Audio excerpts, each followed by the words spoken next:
AITAH for not agreeing to be friends with a guy that bullied me in high school?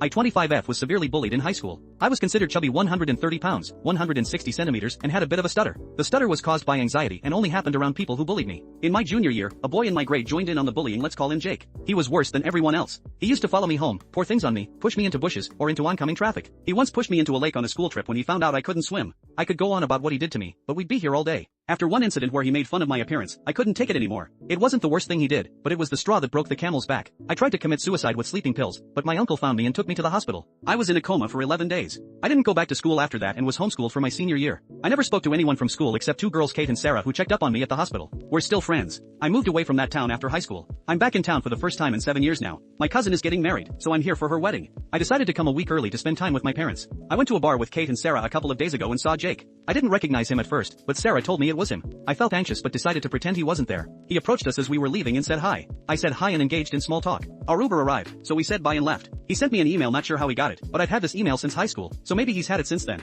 It was quite long. He apologized for everything he did and said he's mortified he was that kind of person. He said it's been haunting him since he heard of my attempt and he's deeply sorry. I replied, saying it's alright. And I forgave him a long time ago because I didn't want to hold on to hate and resentment from high school. I ran into him again at a pharmacy, and he asked if we could talk. We went outside, and he asked if we could go for dinner as friends and catch up. I said sorry, but I'd rather not. He asked why I can't go for dinner if I've forgiven him. I said forgiveness doesn't mean I have to engage or be friends with him, and I simply don't want to be friends. It'll be weird given our history, and I'd rather not be reminded of my high school years. He looked bummed out but didn't insist and left. He sent another email 3 hours ago saying he can't forgive himself if he doesn't feel like I have. He said me refusing dinner makes him feel like I haven't forgiven him, and the guilt is eating him up. I replied, saying, I'm sorry, but I'm not having dinner with you. You should take that up with a therapist. I've told you I have forgiven you. I just don't want to have dinner with you, and I'm not going to force myself to do so to ease your conscience. I told my parents about this, and they said I'm being too harsh on him. They said I should do what I can to make him forgive himself because no one deserves to live with guilt. They said one dinner is nothing, and I should just suck it up and go. I said no and got angry at them. I really don't know whether I'm being irrational or not. AITAH?